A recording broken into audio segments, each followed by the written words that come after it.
Welcome, everybody, to Bad Takes Episode 7, Reversal of Fortune. Andy, how you doing? My co-host, Jay Andrew World. Of course, I'm Joe Payne. How you doing, Andy?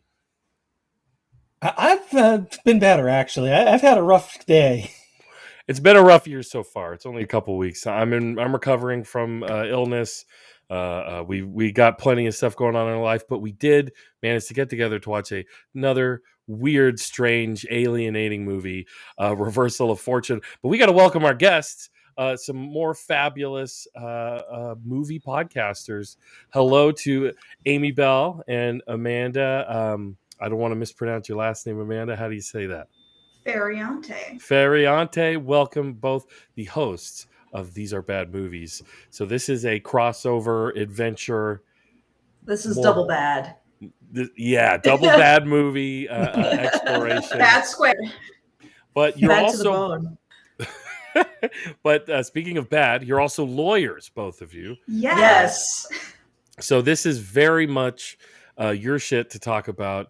This movie, which depicts Alan Dershowitz, they don't even change names or anything, and his famous thing with Klaus von Bülow.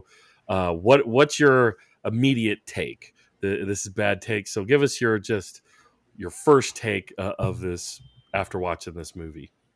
What a self-indulgent load of crap. Boom. Tell me like it is. There we go. Oh man. It's even the narration of the coma person. I can speak English. The narration throughout is so bizarre. That what would otherwise be an interesting sort of movie format case brief. It's like, who wrote this and why? The woman who is in the coma is narrating the movie as though she also thinks she's insane. Yes. Yeah, right. And that it's her husband's innocent. Yeah. It's a lot. It's like, it's a lot. Those are some words in a mouth. I was not expecting that either. It was profoundly confusing from the get-go that this is the person in question and they're the ones setting up the whole narrative. Andy, why did you do this to us? Why did you pick this movie? Why did we have to watch this to start 2022? I really, really thought it'd be kind of fun to talk about why Alan Dershowitz is famous, which is pretty much this case. Why he's going on BBC to talk about his friend Ghislaine Maxwell. Yeah, I think he wishes her well. He hopes she's well. Yes. So we'll get into all of that, but let's it really is a clue if nobody, it's weird. Like, a lot of people don't know the Kardashians' origin story is like the O.J. Simpson trial. Uh-huh. A lot of origin stories are these big famous trials, and of course Dershowitz was involved with the OJ trial, not as on camera as this one, definitely. But let's watch the trailer to Reversal of Fortune, just so our viewers can get an idea of what in the world this is and what's going on in this movie. I want to see. You want to say something? This look palatable. Yeah, because I haven't seen the trailer. I'm interested to know if they managed to make this movie look palatable in the trailer. I had a really good series of film classes in high school, and I wanted to be a filmmaker and an editor, and specifically trailer editing is an art unto itself. You're right. It's interesting to see how they try to sell you this movie. Let's check out this trailer of was it a 1990 film, right? Yes. 1990. Yeah, Reversal of Fortune. Let's check it out.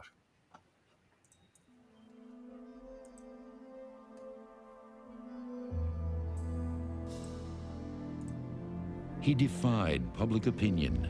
When I married Sonny, she was the most beautiful divorcee in the world, and one of the wealthiest. You marry me for my money, then you demand to work. You're the prince of perversion. Flaunted the privileges of his wife's money. I'm involved with someone who falls beyond the parameters of our agreements. Well, that must be better for you than what you've had to put up with. Until his own family accused him of trying to kill her. Now, a world-renowned Harvard lawyer. I should tell you that I have the greatest respect for the intelligence and integrity of the Jewish people. Like, whoa. I got to feel there's some moral or constitutional issue at stake. But I am absolutely innocent. And a team of law students. We have to completely obliterate every single aspect of the state's case. Are the only ones who believe in him. Klaus is a scapegoat. He's obviously guilty of something pretty despicable. Insolent. Because almost everyone else believes My lady's not diabetic. that anyone with so much to gain. You do have one thing in your favor. Everybody hates you. Well, that's a start. Pretty must soon have everyone will something hate to me. hide. In Europe, a gentleman is given the opportunity to end things properly. You're a very strange man. You have no idea. Glenn Close. Jeremy Irons. I'm not afraid, Alan. Let the chips fall where they may. Ron Silver. So much An innocent smoking. man would say. I know. Reversal of Fortune. The mysterious case of Klaus von Bülow and the story that shocked a nation. Even the trailer narrator seemed kind of tired, right? Yeah. And the story that shocked the nation. So, whoa, No, sorry. that did not make me want to watch that movie. No. No, I had no interest in this, and then it came across my desk that this movie existed. I tend to stay away from this is basically Oscar bait. I mean, let's face it. They put people won in old awards, Pearson didn't it? makeup. Yeah. So like that alone Yes. is a Yeah. dead giveaway. That if they're trying to make Yeah. pretty people ugly, it's an Oscar bait movie. Yeah. Jeremy Irons won. Didn't he win the Oscar for Klaus von Bülow? He might have. I was just double checking because the writer Nicholas Kazan, who adapted it from Alan Dershowitz's book, which is quite obvious because he's just like, "Look at me, I'm trying to save these black kids." That was the weirdest thing. Is there are Yeah. these disembodied black kids that they're trying to save, that are really only mentioned rhetorically. Like we never Mhm. see them. They're like it's very It's- bizarre. It's phone calls, it's T-shirts, it's door labels in them. Yeah, a label on a door.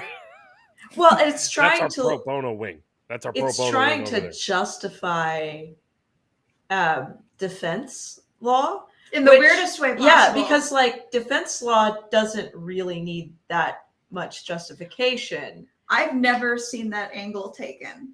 of like I gotta represent some bad people so I can afford to represent the good people. Like I've never heard that as a justification for going into criminal defense. And I've been a criminal defense attorney. Wow. That's never once come up until No. this movie. no. There was nothing that rang true to any like way people in law speak to each other. The sort of God complex narcissism a little bit. Okay, yeah. Like it was very on the nose, but also I believed it. Yeah, but it was very like melodrama. They're like, I am going to read a case law, you know? Mhm. Yeah. But And you're talking about Silver as Dershowitz, right? And all of his like cadre of law students. oh my word. It was the most like even in law school, the first year, the conversations were still more nuanced than that. Like that's the baseline sort of dichotomy is like, is okay, defend bad person.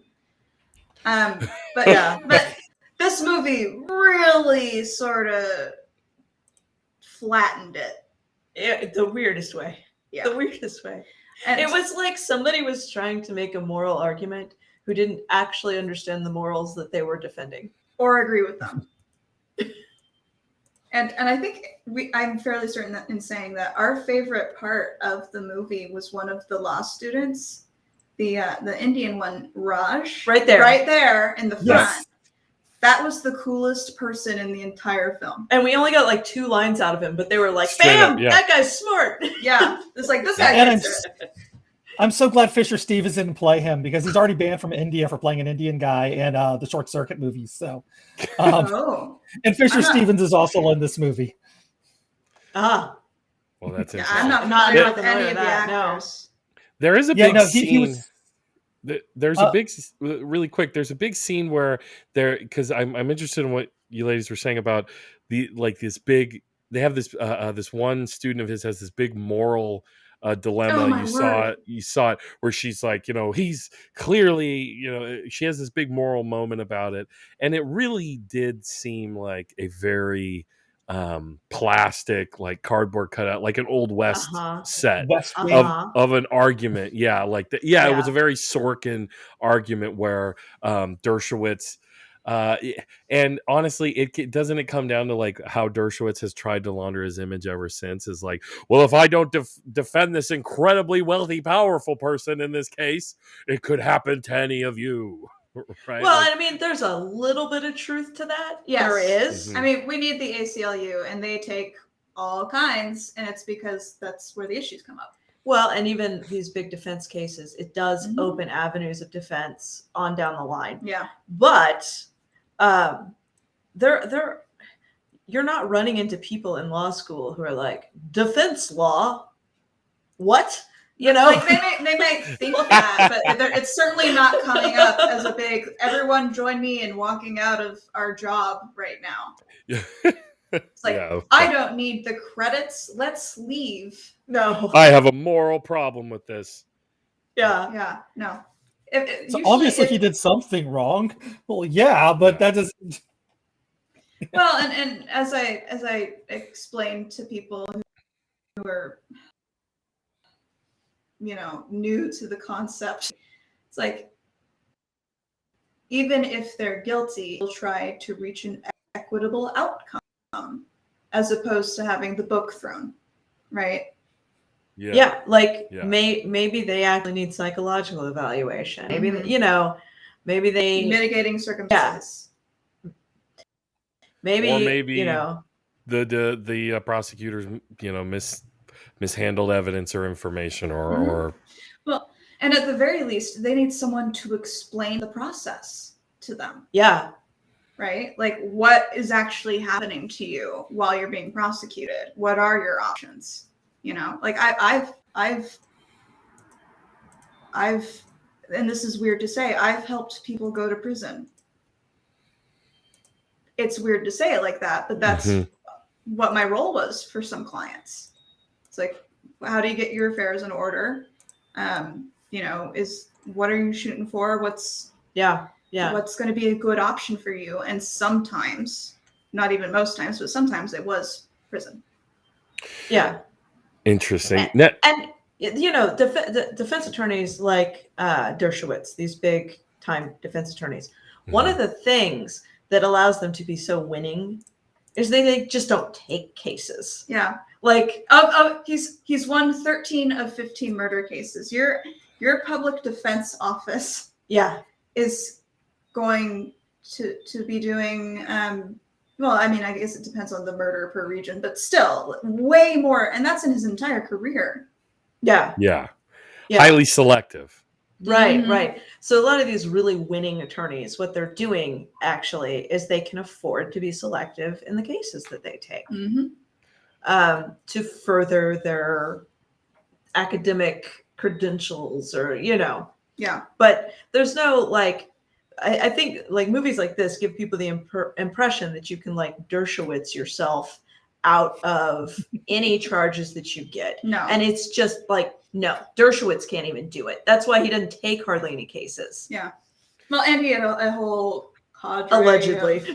A whole cadre of law students who could afford to sleep overnight in the office effectively. Yeah. I watched the Siskel and Ebert, and I think Ebert characterized it. He's got a commune set up in his house for all these law students. I'm like, it's not a commune. He just bought them, so he just made them food, But they're sleeping there or whatever. But let's so I want to hear from both of you. Like, does this case and Dershowitz feeling he had to write a book about it and making a big scene and arguing it in the public sphere, arguing it in the courtroom, is this case, like the merits of this case, what is actually going on in this case, actually warrant all this attention?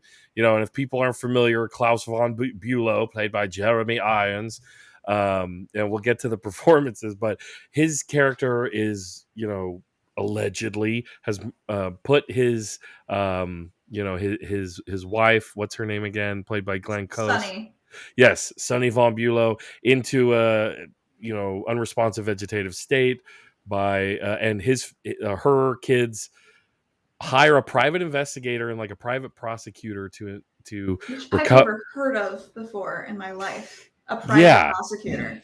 That's a trip, and I feel like we've been hearing about this with that very public case, the lawyer who's been under house arrest going against the oil company. Yeah, there's some Don creepy, Ziegler. Don Ziegler. There's some creepy private prosecutor shit going on there, but it's weird because then the conversation also becomes, was it like negligence? Did he let his wife, sink deeper into this coma because he wanted her money? That's like the argument that Dershowitz and his team start getting in, like to justify it to themselves. But what about just the case itself and trying to prove that this guy, murdered his wife? Or do you think Dershowitz had some kind of argument when there's that scene where, to justify what he wants to do, he says, "This pisses me off. The fact that rich people can hire their own investigators and all of this, I got pissed off." Like, is there something to that? Is this a remarkable case in that respect?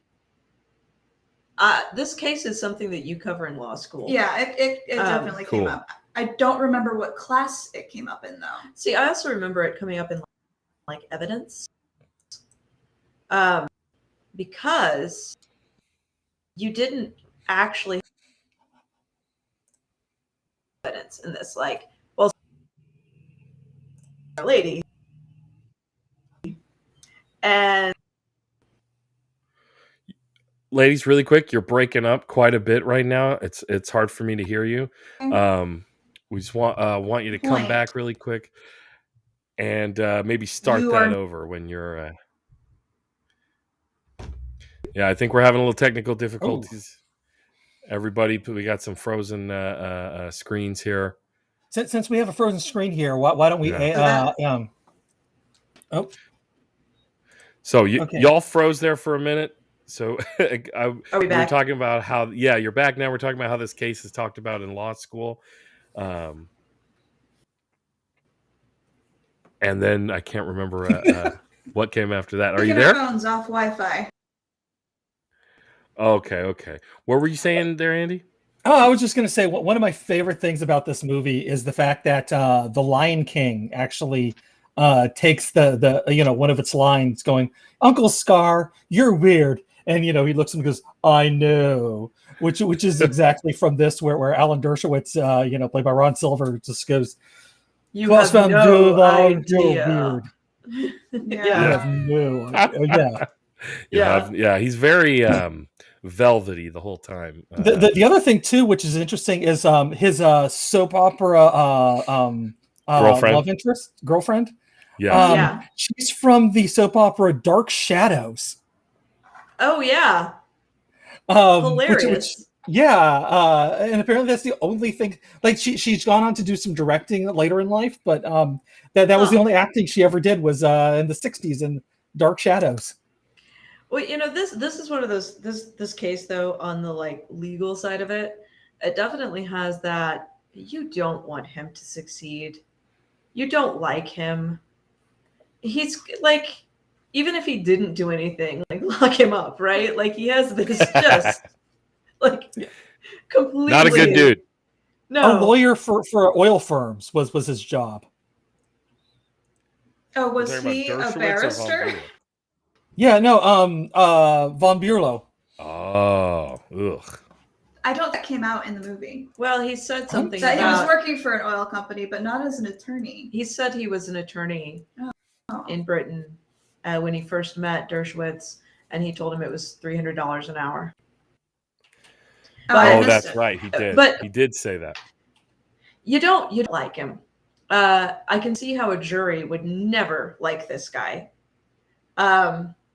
But the evidence was a little bit not great. Yeah. So one of the things I was saying when we cut out was that there's this evidence principle called inference stacking, and there's only so many inferences you're allowed to pile on top of each other before the judge is just going to straight up tell you no.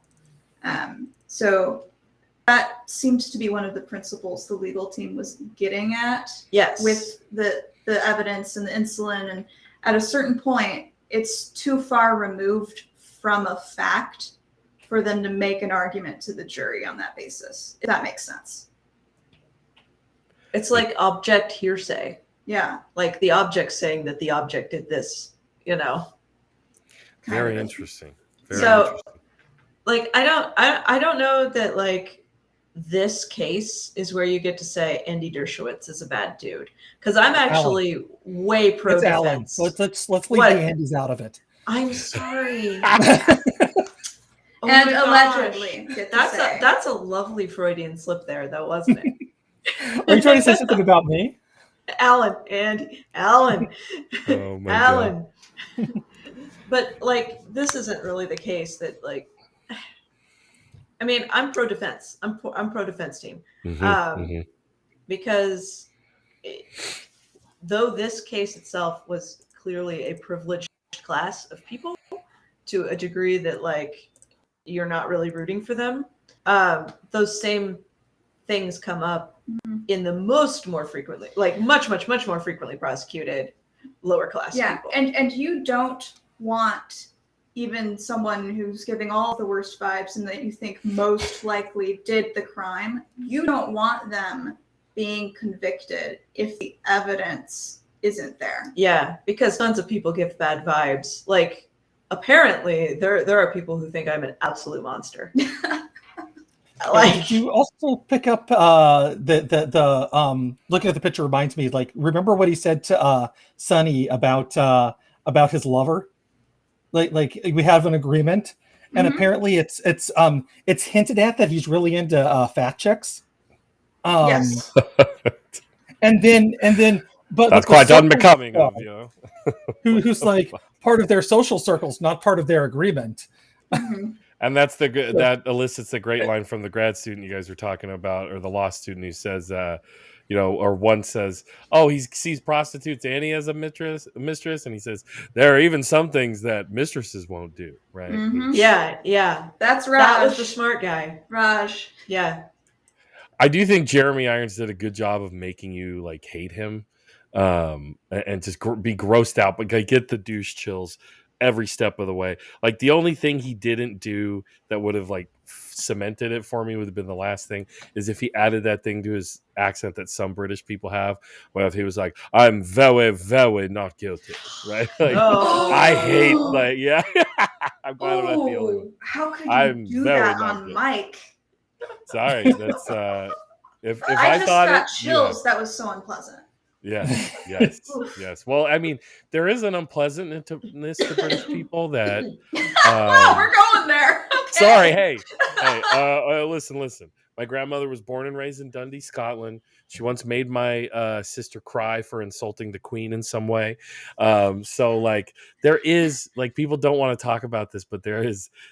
Nobody wants to talk about it. I know it's not politically correct, but there is an unpleasantness to British people, especially like I have British friends. Yes, upper crust, and British people feel this way about like upper class British people, where they really like everybody else in the world is just like something to be scraped off their boot on their way to the to get the trolley. Just say rich. It's the imperialism. Just say rich people. Yes, yes. It's the imperialism, and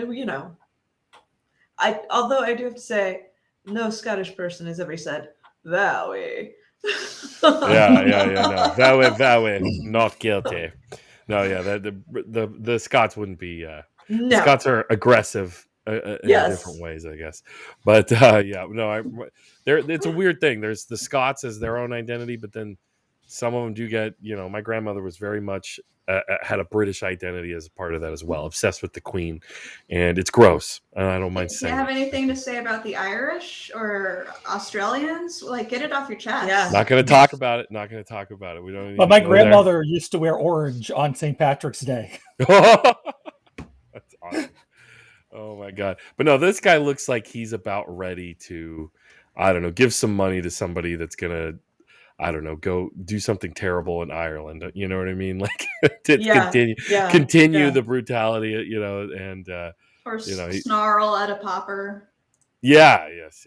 Yeah, it's very like Dickensian character, but also Mm-hmm. he's pathetically American in his own way. And it's funny, like in this whole the beginning of the movie opens with this what's it, Newport or whatever, and like all these bougie houses on the beach side, kind of like Mm-hmm. it looks like the picture that gave us the Streisand effect, right? Like these these beachside mansions, and his character is supposed to be less, or he's like this kind of embarrassed because he's only a millionaire and his wife is like heiress, has like 15 million or something, Yeah. right? And he wants to work to feel masculine, according to this movie.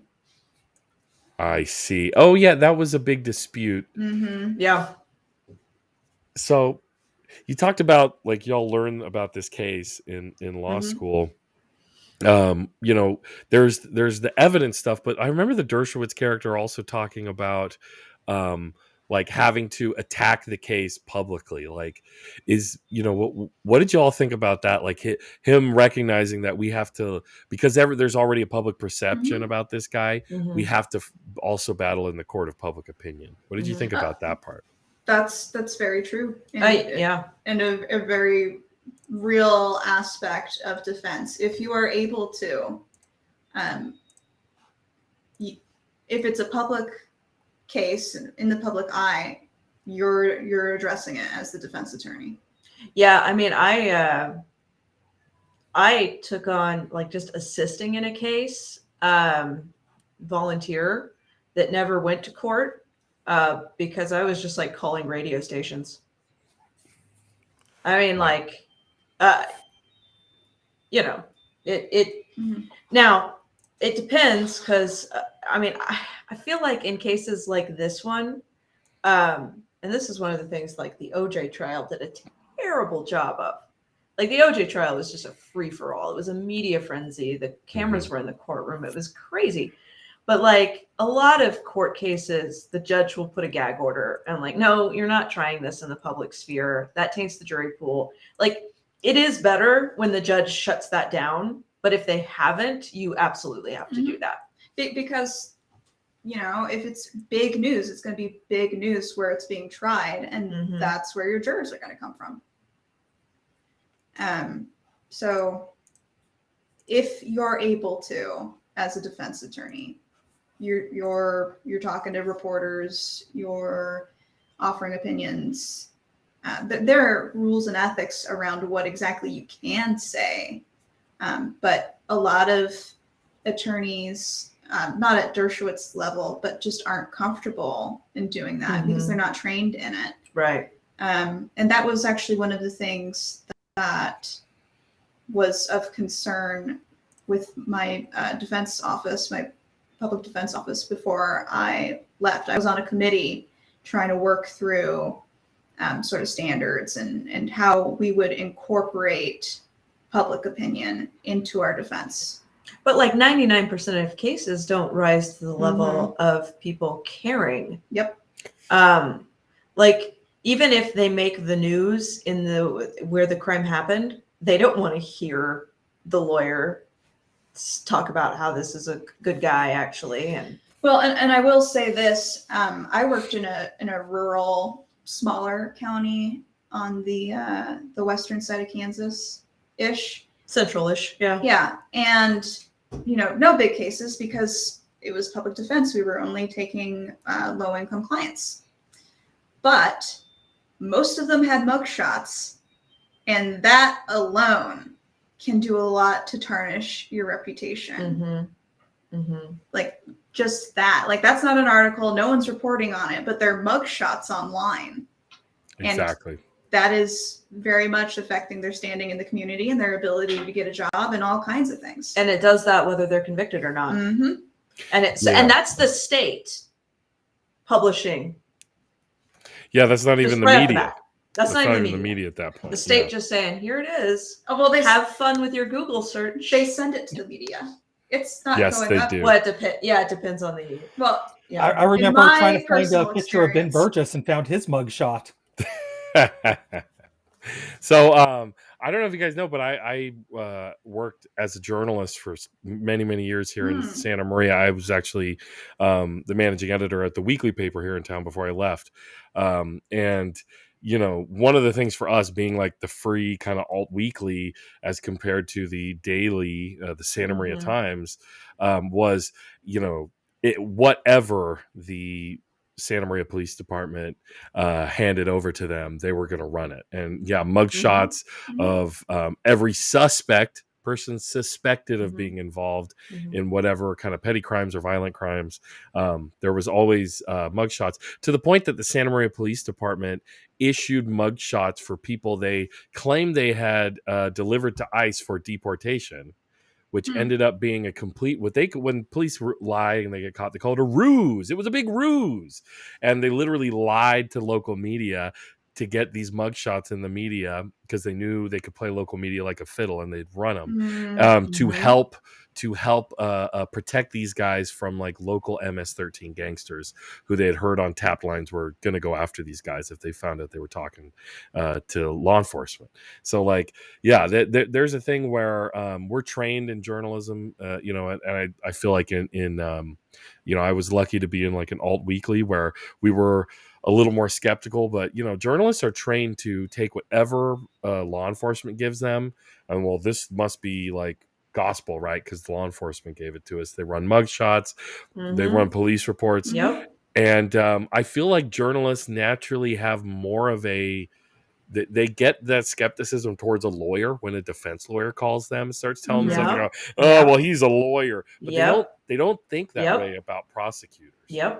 Right? Oh, yeah. That's one of the things that like really just kind of about this movie. And when we were bringing this to talk about Alan Dershowitz and all this stuff, it's like, this isn't like, he's not the bad guy here. It was definitely self-indulgent. Like it was so.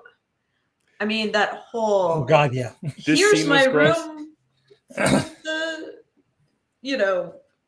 death row cases I'm doing pro bono. And and the moral consequences are still on you. I mean, it was like yikes. Yeah, and they just made him look like this family guy sitting around the table with his son, like they're gonna fry those two kids, and then he just seems like this family man put upon guy. And there's another he needs those massages. Of course, there's another little tidbit in this scene where allegedly the son says, "Hey, this guy's calling." Calls from Bewley. He goes, "It's the press," and he goes, "What? You don't want to talk to a newspaper?" He like is. So Dershowitz definitely. He was a media maven even then. But it's a skill. You know? Like if this was something that was, taught in law school, or that there were, readily available continuing legal education courses on, it's a big game changer for defense attorneys who can handle it. So when I chose to just kind of take on the media a little bit as part of let's have this not go to court because nobody can afford this. The city was going after homeless people for they were stopping food sharing with they say you need a license and all this stuff. And when this was happening, I mean, everybody was appalled when they saw images of the city going in and pouring bleach on food that they have just taken out of a homeless person's hand. Holy shit. Right. Jesus. And so they're going on the news to talk about how concerned they are for the health and safety of the homeless population. And, if there's foodborne illness there, they're going to wind up in the hospital. And they, we're just so trying. That's why we poisoned the food. Right. And like, I heard them talking on the local radio station, and I called in and, I had already announced myself as someone that like, no, we're taking on the city, which I'm glad we didn't, because I was just out of law school and that would have sucked. But like, I called the radio station up and I'm like, why aren't you having me on here too? And their person put me through, and I'm like, no, wait a minute. And I started bringing them to task on there, and people would like, when I said, I'm working on this homeless thing, I had people that were like, well, that's a First Amendment violation. I heard that on the news, and I was like, that was me. Yes. Yeah. Oh, yeah. There's even a little clip of you in your suit jacket with your clipboard out in the windy park. Yeah, at the news, I would put on a suit and carry a clipboard. The clipboard had nothing on it. Classic. Optics. But I had my pen, and I was like, That's so good. Yeah. Media savvy is a thing that I, since I come from journalism, like I'm in my local DSA chapter trying to, get them to be a little more like, hey, press releases or reaching out. There was a homeless coalition or a group that helps the unhoused, Slow Street Medics. They were doing in San Luis Obispo street medic stuff during the uprising of 2020, but then they were also just caring for unhoused people, and they were able to get local media. They were doing a vigil after an unhoused man died in the street, right? And which just gets ignored everywhere. And because they had just a little bit of media savvy, they knew how to, kind of, lead a little treat in front of the nose of local journalists. And what you did was genius too. You just called them and, appealed to their fear of being considered biased. Oh my God, unbiased. Yeah, I know. Oh no, Yeah. Which most of us are just lazy and they didn't look for you or try to, no. reach out to you, right? And Amy probably had a lot more comfort than the average attorney or listener or someone with an opinion on this because she spent time in radio and had her own show. Yeah. So calling in, it wouldn't be a foreign concept. But, it was fun. And yeah, the media strategy is effective, and it can wind up, like in this case, I really confidently think the city would have lost if they had gone to court, because First Amendment issues are just not going in favor of cities very often. Yeah.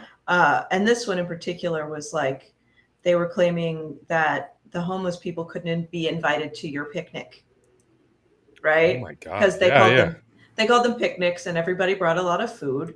And I'm like, well, how many people is an appropriate picnic? It's a block party. Come on. What potlucks? Like, where's your potluck licensing? And they were really backpedaling on that, and that's why they stopped the policy. Because I guarantee you, their lawyer said, "Yeah, we can't draw a line of how many people can be at a picnic. We can't do that." And what they're saying is the unhoused can't be your friend. Damn. Right? Yeah.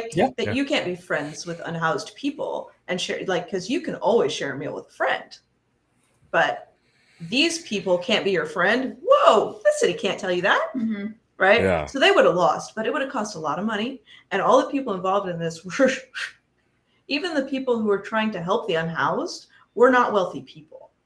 Right? It would have been a mess. Yeah. So the media, good way to go, depending on the case. Yeah, that I'm glad we talked about that, because that is a big thing I think people need to just think about. And in this case, though, with this case, obviously, you weren't Dershowitz is not defending the unhoused. Quite the opposite. He's defending the overhoused, people like this. Yeah. Who there was this whole tiger sequence with Glenn Close playing with this tiger, and it's supposed to be romantic, and you're just like, these rich people. Yeah. Not be filled with hatred and disgust for them. I don't know. Like, who watches this movie is just like, oh. And then he cool. hand feeds her while she's petting the tiger. It was, I believe the word is cringe. There's a lot of cringe between what's supposed to be their romance is real strange. It was almost like telenovela. Oh, the sensuality with the mistress, with the giant flowing dresses and there's a lot of shoulder touching. Yeah, yes, and Jeremy Irons standing over someone's shoulder with his cigarette. Let me tell you something. and caressing them, not with his hands but with his wrists. Yeah, there he is. A lot of fluffy bathrobes too. Yeah. Just this movie was a whole lot of what it was. Yeah. So whatever it was, there was a lot of it. So take your lawyer hats off for a second. As movie podcasters, what's going on here? What in the hell? Part of it just seemed to me like the movie it seemed just like overblown, cookie cutter, weird, like, you know what I mean? Like it was all a gingerbread house, you know, and it was all frosting, or not frosting, but it was just like I didn't believe any of it was real, even though this was all based off of real shit, right? Well, I mean, from the very outset, it's being told to you as if by a ghost, but she's not even dead. Yeah, she didn't die until a couple years ago. Like this, it was like 2008. The screenplay is so bizarre that ignoring any legal issues or basis in reality, it is structurally unsound. Well, which is crazy because the screenwriter is Nicholas Kazan, whose father is like a legendary screenwriter. Well, his father, not him. He didn't take him and go, "Hey, Dad, can you read over this thing I wrote?" Jesus, I mean, he was going, "I can do it by myself." Allegedly. It was such a tasteless choice, though, like you said, to have the only person who can't say anything anymore. The victim in the case. Yes, the victim in question is passing telling judgment. the story. Yeah, and really trying to give almost like a glowing my husband, you know, and right in the beginning, like my daughter and my son, you know, and my maid, like it, like really set, like that was a thing where when it first started I was like, what the fuck, like what's going on here? She's a weird bitch. And this is definitely like, because you know, on These Are Bad Movies we like to like talk about what we like about the movie and whether we enjoyed it, but then like what's the social theme here that's really damaging to our culture. And this is like women are crazy and they know they're crazy. But they just be like that. Yeah, but they be like that. Like, you know, like sometimes they just be their bed. Yeah, they just hate going to the doctor, and you better not call a doctor. You know she hates it when you call a doctor. Irrational women and the people in their lives, largely men, just putting up with them because they're browbeaten. Right. Yeah. Like it's such a domestic violence stereotype. She's a nag in the movie, and they make her as the narrator that sets herself up that way. Mm-hmm. So it almost like it will subconsciously tell you that no, she was insane. And you know, there's been like I think it was called the Not Guilty podcast I listened to, did a podcast on this case about the reversal of the guilty verdict. And like when you tell the facts of the case, it's not this woman's crazy. Like that if anything, like you suspect severe mental distress and mental health issues. Maybe, but like you don't see it as the way it's portrayed as him being kind of the long-suffering husband. Oh yeah. And they set her up as the narrator to say that she was just intolerable and he was a long-suffering husband. Yeah, it was sort of like whether he murdered her or allowed her to commit suicide, that was her due. Yeah, like it was just her time to stop going back and forth like this. I mean, that was the message that it gave. She's miserable anyway. Mm-hmm. Just let her go. That's why she was on so much cocaine, like everybody else, you know. Yeah. Just had to end it. Don't you know, darling, that I just love bringing you scotches on the rocks while I cheat on you. By night, I'll bring you all the alcoholic beverages by day. It was weird how he was at once like this, like doting, cared for her, but at the same time, like, you know, would just sit there while she's, you know, going deep into a coma in the bed next to him. It was well, because the perspective shifts for significant portions of the movie to his. It's not like giving you a lot of signposts or anything. But it does very distinctly become his version of events. Yes. For I want to say at least a third. Glenn Close just disappears. Yeah.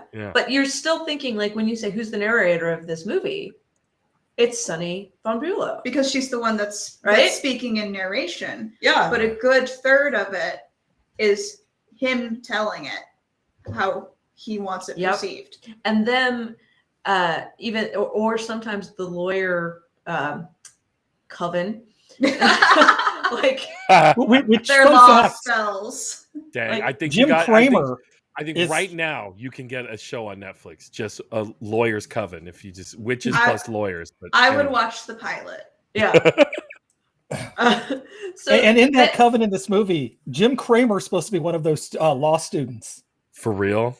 Yeah, from Mad Money. Oh my god! wow. Let me find the law students. Here they are. That's not Yeah, all of them. There's a lot of them. There's a lot more of than them. that. There's a Yeah, lot of them. there's like 30. They need like full Olive Garden spreads of the pasta and the salad. There's like scenes where they're getting down on whole Italian dinners and all other type of stuff. Chinese food. Yeah. Oh yeah. Which is weird because like in Boston there is no Italian places. My buddy moved up there from an Italian family and couldn't find any good pizza. Like just Well, nothing. These events would have been from the 70s, right? I don't know. The Maybe latest, because the book was published in the 70s. yeah. The court case happened in like the early 80s. I thought. Yeah, it was 1980 when this happened, and 1981 when it went to court. Well, I'm bad with numbers, but okay. It's very close to the 70s. The food layout, the food environment may have changed. Also, if you're asking your Italian friend whether there's Italian food somewhere, they're always going to tell you no. Yeah, this is very true. Well, I already shit on I the told British. him the trick about Greek food. Like, if you can't find a good Italian place, find a Greek place, and it's pretty darn close to Italian. And we found a Greek place like right next to his house, and we went there, and he's like, "Hey, this isn't half bad. No, it's." So I already offended the British, so we don't need to like just broad. No, shout out Italians to the Greeks are for making Greek. good Italian Are food. Italian. Oh man. I can't believe you said that, Andy. Can't believe you, Andy. That's anti-Italian bigotry. We've had enough of it. Well, my wife's Italian, so I have a shield. Throw your hands. Throw your hands. Oh, all right. Oh man, meet me behind the Arby's. I dare you. Before or after I get the roast beef? Ooh. It depends on how you want to go down. What Would about? it make you feel better? I want to talk a bit about the class dynamics in this, because obviously the only reason we're even hearing about any of this shit is because there's a bunch of rich fucks that this happened with. But there's also, I read an article that kind of talks about how, while this case is interesting for its own merits, this is the beginning of Dershowitz crafting his persona, his public persona, right? And he depicts himself as this kind of like, I'm just a working man. I only charge you so much because I have a whole team commune of law students living in my backyard, and I got all these black kids I'm trying to keep from being executed. But really, at this point, as this article details, he was like kind of rolling in it already. He was already. Oh yeah, that house seemed way small for. And he's presumably tenured at the time At Harvard. And Harvard maintaining- Law. Yeah. Well, and here's the other thing. I think given that team and the kind of case it was, 300 was low end. Well, I mean, 1980 money though. Yeah. That's. Even then. Yeah. Yeah.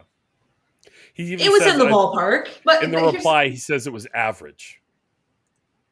But I mean, also the short notice, right? Like that's part of why he's got his little cabal of law students, is because he has to write a 100-page brief in 30 days or something like that. Which is, about the going time for writing briefs anyway. But like that was one part of the movie that I did enjoy, was the dissection of the court's prior opinions and arguments that had worked and hadn't worked in front of this specific set of judges, because that is something that does happen in law firms that have criminal practice and presumably civil practice. Well, like you do look at the appeals for your local court. But I think the class dynamics here are all over the place. And it hits you right in the face, like, oh, rich people doing rich shit, you know? But like, the class dynamics of who goes to Harvard, the class dynamics of having gone to Harvard and being a Harvard law professor, does their argument carry more weight with a judge, with a jury? Especially when they're well known. I mean, there's there were probably 100 smart lawyers all across the country that could have made that same argument. But that's the one that has the access to the power halls. That's the one that has, you know, we have this idea of brilliance as being this really like unique thing. And it's really funny because in this country, brilliance has a tendency to come out of 5 places tops. And that's not how the world works. What a coincidence. What a coincidence. Right? Like, so, you know, he's, and definitely this movie was like a love letter that Alan Dershowitz wrote to Andy Dershowitz. Himself? To write to himself? Look him in the eyes, Andy. Look him in the eyes. He's looking deep into His your identical eyes. twin. Yeah. But like he, in this movie, the way this movie portrays him is as somebody who just really has a lot of faith in their own brilliance. And like people with minds like that are basically a dime a dozen in law school. Like everybody is that way in law school. And you know, you don't go to law school unless you do well in academic settings. Right. Mm-hmm. Like, and you know, you get whatever the gatekeeping is to get into institutions like Harvard. You know, they try to make it look like they're letting more of the whores in, but they're not really, you know. No. It's still a lot of legacy thing. It's still a lot of Allegedly. nepotism. Malcolm Gladwell said Who you that. There we go. I don't particularly want to be sued by Harvard. Yeah, Malcolm Gladwell said that the Ivy League universities are not, in fact, actually getting poor people up into their ranks with any success that matters statistically. So you just have this movie is putting the privileged class on a pedestal, and it's not the class that hits you in the face with the tiger at the tea party and all of that type of stuff. Like that's the rich that you're looking to be mad at. But like the self-righteousness of this coven of Harvard lawyers, right? Yep. Who, you know, the cases that they were talking about, and they would come in there like, wow, look at this case I just found. And like, they would have read about that case in a newsletter and been like, that's interesting. I'm going to try to find something to expand this case on. Like, it might have even been the reason he took the case. Like, they weren't getting surprised by like major turns in the Supreme Court. Like, oh, you know, that's Look, they got a denim jacket and a backpack slung over one shoulder. They're just like us. This was the chick who was like, how could you defend a bad person who did bad things? I'm sorry, but that was one of the most unrealistic things. Like, really? Like, well, then I also love the abuse of the First Amendment too. It's like, you know, Alan Dershowitz was like, can I exercise my First Amendment here? Yeah. Like, what government agency's trying to shut you up, bro? Cringe on cringe. It's supposed to make him look witty, but it's just like, what an asshole. But again, nobody trained in law would use the First Amendment as like, that's the way like libertarian dude bros on the internet used the concept of the First Amendment. Like, can't I just say anything I want at any time in a room full of people that aren't actually in control of me? It's like, what are you, my student, a cop? Yeah. If you were to update it for today, he would be like, may I say something before the woke mob cancels me over here? Yes. You know? Yes. That's pretty much what he was kind of saying during Trump's first impeachment part 1. But remember, he just did that to protect the principles of the individual rights of the president, right? Not because the president does not need protection. he's a lapdog to was power. Talking to him at Nantucket anymore. Yeah. If you remember that, he was mad about that. And I mean, also like after this case was over, Dershowitz was at a celebration party with the Von Bureaus, and Norman Mailer shows up, and after like a half hour, Norman Mailer just leans over to his wife and goes, "Oh my God, I think this guy's innocent," and they get up and leave because they just wanted to have dinner with the guilty guy. Yeah. Now I just imagine that Klaus von Bülow doesn't want to be seen with Alan Dershowitz. Alan Dershowitz, I cannot believe you defended Trump. I can't be seen with you. Vote blue no matter who. This will harm my reputation. Can't believe you. Okay, Didn't you see the hats, the knit hats, the pink hats? Didn't you see them? Oh, I'm sorry. I believe they call them pussy hats. Yeah. Didn't the pussy hats mean anything to you? The pushy. Now he's a Bond villain. But now he's Bond. Sean Connery. Jeremy Irons should be a Bond villain. Oh my gosh, he was a lot of fun. He did make it fun. Like he didn't try to make the guy redeeming at all. Like he really wanted. That was the one thing where I did feel like you had a good actor challenging you. Like how much can you hate the guy, but then be convinced by this clown's like, but he deserves a defense. This rich guy. It's just because he deserves it ideologically and something Constitution. Look at this. Except gold I leaf. don't even believe that. Yeah. Yeah. But I will say this about Jeremy Irons' performance. I feel like there were a couple times where he was on the verge of being on the verge of tears, which felt very real. It's like this guy wishes he were crying right now to add some legitimacy to his BS. Yeah. But, okay. Yeah. I thought you meant like Kyle the actor. Rittenhouse of the. No, I think it was an acting choice. Okay. I thought you meant the actor was good. about to cry because he didn't want to be there. No. I think as portraying Klaus, yeah, his eyes would get a little bit more shiny, but the face wouldn't change. Like I think it was like extreme tear duct control. That's an old school. That's an old school British actor. It's stiff upper lip type of thing. That's the only way they can show emotion. You hate him, but you also appreciate like what he's like what he's going through. Like you almost kind of feel for him because it is mostly through his perspective. Poor guy. Look at this poor guy. Jeez. Oh. People just don't understand. Mm-hmm. I mean, actors from Dark Shadows.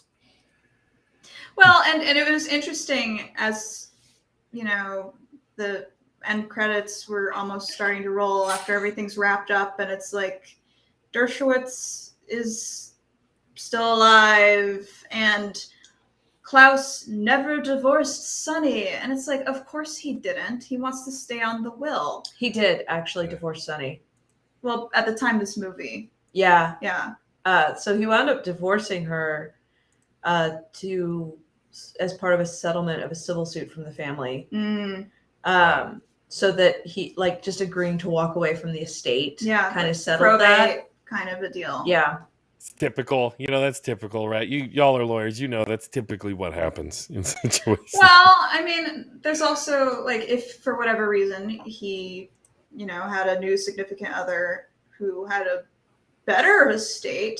Yeah. There's laws against bigamy. Yeah. And just for this reason. All the crazy ladies love the bad guy.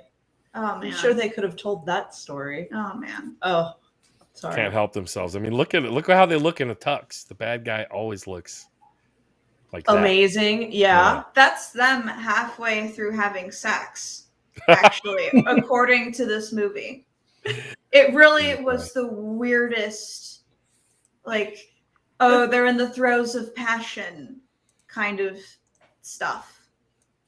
And they were fully clothed. Yeah. And it was just them sitting upright in bed the whole time. That was. And a lot of shoulder glancing touches, a lot of shoulder work. Yes. Yeah. I want to find here it is. There's this one. Like, this is basically your life if you're a rich person. That's what I got from this movie. If you're incredibly wealthy, like heiress or whatever, you get to sit upright and read in bed all the fuck you want, and that's pretty Which sweet. I love to do. Wouldn't it be nice?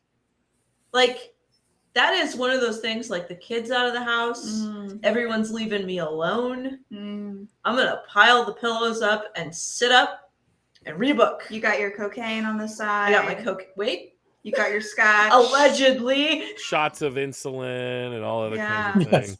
Ready to partake. And then spend an abnormal part of my life in the bathroom. Which, this is one of the least believable things about this movie to me was just the setting of this mansion with the marble floors in the bathroom, which was her sanctuary, and no rugs. And apparently it was negative degrees outside. And they just have these glass windows and these big old radiators and no carpets anywhere. And they're just wearing like quarter sleeves constantly. I'm like, how are these? It's like, does being rich make you immune to cold? What is this? Well, radiators do get really freaking hot. I mean, those old radiators. But you can't see that on film. Like, it was just really, it really took me out of the movie. My suspension of disbelief fell through, just going, y'all gotta be so cold and have such dry hands, and you pay to live like this. There's Glenn Rich Close. people are nuts. Glenn Close is just cold as fuck, sitting there, just like, Yeah. oh my god, oh god. Yeah. Yeah. That was one of my biggest takeaways. Yeah. I don't believe this. The wardrobe, the setting, it doesn't work. Yeah. Oh, look, here's wearing a turtleneck. Yeah, that's something. It's Yeah, but that's the kind of turtleneck you see them wearing, like. Oh, look, at the yacht club. here she is visibly being cold. Yeah, there you go. But like, she's spending hours at a time in this bathroom. Yeah. And there's just like, well, not even a rug. No rug. better place. No better place when you're a rich heiress to do snort lines and, injections and all other types of wild stuff, right? Right off the But floor. you'd think if you're a hedonist, a rug perhaps. You know what I mean? It's like, you'll do coke, but like, you can't keep your toes warm. What? The problem with carpeting and cocaine is that you have to, if you get any on the floor, you can always just, get it in a line and do another line. I trust Andy on this. I don't know why. But then when you got a carpeting, you have to vacuum it up, and it's just a waste of cocaine. Here's the thing: you don't carpet the entire bathroom. You put a rug in front of the toilet. I imagine she's not standing the entire time, right? Like, if she's going to What do if lines, she it's sneezes not while she's snorting peeing? If she's going to be doing lines, she's going to be doing it off of the large ornate counter, not the rim of the toilet bowl. Put a rug in front of the toilet. I don't know. She's pretty unstable. No further questions. No further. I'm just saying it wasn't believable. Okay. How are we supposed to believe? This is inference upon inference upon inference. Is this out of here? Is this a court of law? Can I just speak? Can I use my First Amendment, Amy? So, what did you think about that scene where they were going through all like, but what if it was this? Like, him and a couple of the law students, like, but what if, like, why was her dress hiked over her legs? Like, maybe because she had to pee as she passed out from her own like suicide attempt or whatever. That rang true. Those are conversations that you will have. Yeah. Because weird details like that will throw off a jury. 100%. I've had that conversation. Yeah. They spent an awful lot of time in the movie talking about how her how it was hiked, how the back of her dress was hiked up, or whatever, bathrobe. But that will trip up a jury. You have to be prepared to address even weird stuff like that. Then and people don't, it's not just movie stuff, but I remember like that's always the thing in like every episode of Columbo. There's some little thing that Columbo like, what I just don't understand is why was the dress hiked up? You know what I mean? Like there's that like one question that he has that my mind is hinging on this. I helped on a case where one of the big weird questions, but an important one, was why was the mattress in the living room? why was the mattress in the living room? Why the not, mattress bro? didn't have anything material. Like the mattress wasn't stolen. Like why do you care? But it does, depending on how you frame it, offer context, real like or not. They were splitting up, or there was sex Yeah. work, or Yep. you know, like the mattress in the living room. You might think, well, that's not an important detail, but you do have to like work out, ready to. Interesting. So I'm going to stop the screen share because I felt like that is what made you all cut out right now, because that happened again. Oh, we got another frozen screen. It happens, but they will be back in a moment. I'm sure. I did find that photo of the bougie bathroom though. What you see that, Andy? yeah, No rug. yeah. There's lots of places you could do a No lot of coke off rug. of. No rug. But like, Case closed. I mean, she had a wealth of options. That she did. She could have like a square foot rug just to stand in a corner, like letting the coke. There are plenty of places to lines. She could have a rug.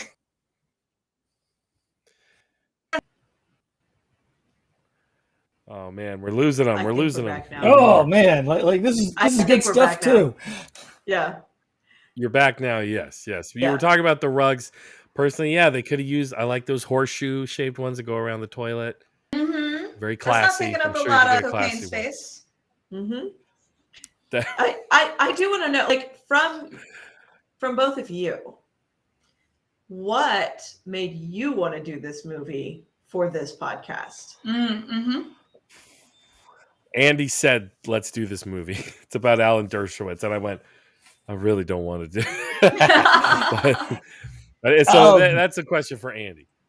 I wanted to, after watching the movie, because I was definitely curious, because like I said, I don't remember it when it came out, but it only recently kind of came across my attention.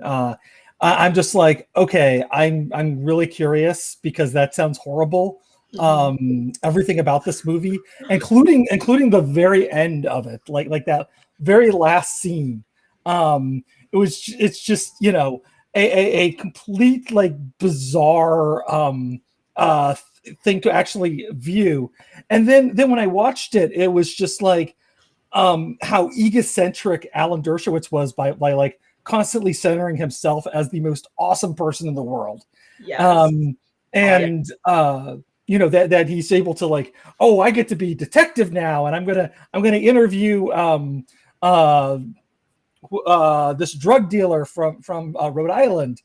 You know, Yeah. just everything was just amazing. And then the last scene where freaking Klaus von Bürow's buying cigarettes, and he's just like, and a vial of insulin.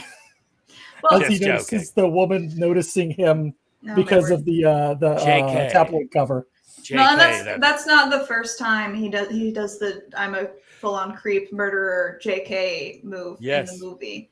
In the Chinese restaurant, right? He makes a few like puns on it. It's like, I'm a doctor now because I can just administer insulin. Exactly. But to your point, Andy, with you know, Dershowitz talking to the drug dealer and witnesses and interviewing and you know, really doing the groundwork. Part of the reason you have an investigator or some other member of the firm do those interviews and not the attorney is so you can testify in court about what that person said if their story changes on the stand. The lawyer himself or herself cannot do that. Yeah. Interesting. So that was just a stupid move. That probably didn't happen, right? Or if it did, he just did something really stupid. like having an affidavit is all fine and dandy, but oral testimony is going to have a much bigger impact than an affidavit. I assume you never read the book. I have not read the book, no. I would want to. Yeah, I think hopefully this episode will serve some utility for any one person, just as a like a public service announcement of like, if you want to understand like why Alan Dershowitz is even considered like a person we should listen to on anything, like, you know what I mean? Like, because I really, excuse me, didn't know too much about him until, you know, he's just this like, I'm going to defend Trump, you know, for whatever angle is they're coming at Trump for. I'm his like, you know, pro bono PR officer, you know, and then learning he was, you know, running that same kind of interference for Clinton. And he's just a lapdog for powerful people. But he's also incredibly powerful himself, obviously. Something Epstein? Yeah. something Jeffrey Epstein. He's been allegedly been accused that he was involved. See, and I haven't followed the news, but even I could make that connection. He said that he only got massages from the underage girls. That is what he said on the media. So, you know, yes. We'll just have to take him at his word for that. Yes, and he's only been cultivating his public persona and image in public for decades now. This is kind of, to me, the real beginning of that. And so it really is like if you just take for the example how his character, you know, the character Alan Dershowitz in this film is trying to save these two young black boys on death row who we never see. We never learn any more about their case than like a quick like tidbit. It's almost what the worst stereotype of a compassionate liberal would be. Yeah. You know what I mean? It's like the most crude, like, but look, I'm helping over here with this. Why? What's the problem over here with hanging out with the massage parlors on the secret island? You know what I mean? That was one of, like, to me, the fundamental problems with this movie is because it does say something about our legal system and our society, right? Absolutely. And if it were really trying to make an insightful or important point, the movie wouldn't just be about the case it is about. It would be comparing and contrasting the two cases, right? That story, I think, is much more important. Like, which resources are going where? How are the judges responding? What are the prosecutors doing? Yep. And that would have been, you know, a movie covering this case, of course, which is interesting on its own for the publicity it got, but would have actually said something important. Yeah. Most people understood this whole situation through very public media court cases, but this film really didn't even spend that much time in court, did it? No. And to me, that's why the whole thing is like aggrandizing good old Andy J. Andrew Dershowitz. Sorry, yeah. Alan Dershowitz. You know, who gets so impassioned he breaks his his fresh out of the box that looks cordless phone. As we're which I know this is 1980. Oh my god! Yeah, you know how expensive that was. Oh my god! It was crazy. That thing explodes. He cared so much about the case. Yeah. No, that was impressive. Yeah. But so I've seen a lot of law movies growing up because my parents did correspondence law school when I was a teen. And when they took breaks from studying, the break was watching a law movie because or LA Law. It was sort of or Crime and Order. What? Law and Order. Law and Order. Oh, okay. Crime and Order is different, obviously. Law and Punishment. Law and Punishment. Exactly. Yeah. And so I've seen, I want to say, more than average a lot of law movies compared to other people in the legal profession. I had never heard of this one. And I think in my head, comparing it to the ones I have seen, it spends an unusual amount of time on the prep. Yeah. And which is more fun. It is more fun. It was very interesting to see what they got right and wrong about the prep. Yeah. Because that's not usually the visible part. The only point of comparison I could have would be like Spotlight for journalism, where you see them work on this story, like just like grueling work, and it's not fun, it's not sexy, it's not like stop the presses, it's not like All the President's Men, you know what I mean? No. And it's work, it's a drag, but it's also peppered with the shit that you say that never fucking happened. All these kids know about all this stuff, or nobody has the big moral dilemma. No. Yeah. If you had a moral dilemma, you wouldn't be in law school. Exactly. Usually by the time you've admitted to law school, you've already drawn your own conclusions on the morals. And largely that conclusion is that if you're going to serve the justice system, and oftentimes that is knowing that the justice system is severely flawed, but that a justice system that works better is possible. Like, you still believe in the foundational concept of like both sides being represented. Truth and justice and the adversarial nature of our system. Right? Yeah. Like you don't, no ideal of justice says just prosecute. But kangaroo juries, right? That is how trials are funded. Amanda would have had a much more comfortable living had she gone to the prosecutor's office instead of the public defender's office. 100%. Though they're paid from the same place. My job would have also been a lot easier. Interesting. Yeah. Way easier. Yeah. But that's the politicians. People don't go to law school going, you know. You don't run for office to become a public defender. Right. Yeah. Or you don't even become a public defender without wanting to run for office one day. Is that maybe? I don't. No, thank you. No, public defenders get disparaged quite a bit. Yeah, we in recent That's years. a problem. That's a problem. Yeah, they're villainized because they're representing terrible criminals, murderers, and bad people. Sorry, I was thinking of like the DAs and yes, state attorneys do that. Yes. I think we need to normalize running public defenders and get like a good the reputation of public defenders. I love public defenders. Well, and if you're thinking about who's going to represent an area or a population better, it's going to be the person who's interacting with that population, right? Yeah.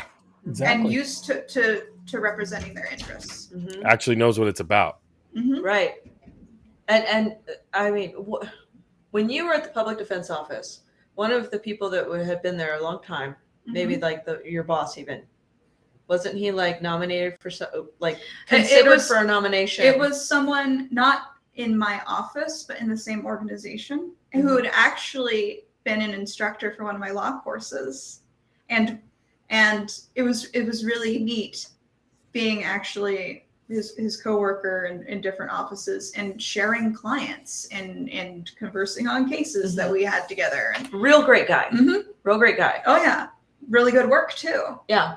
And was nominated for I don't remember the position. It might have been something to do with the state Supreme Court. I think it was a judge position. I think it was a judge position, and one of the biggest thing that counted against him was that he represented various child molesters and things, and him doing his job, which is important for the system to work, was what kept him from a job that he was totally qualified for and would have brought a needed perspective to the bench. And wasn't it that he didn't even get nominated? It was like he was being nominated for the nomination. It was something. And they culled him out before the nomination because of being a public defender. And, that's kind of this crazed thing, like, why don't they go after the sex offenders? Like, when you start talking like that, that's the type of attitude that makes the public defense the villain.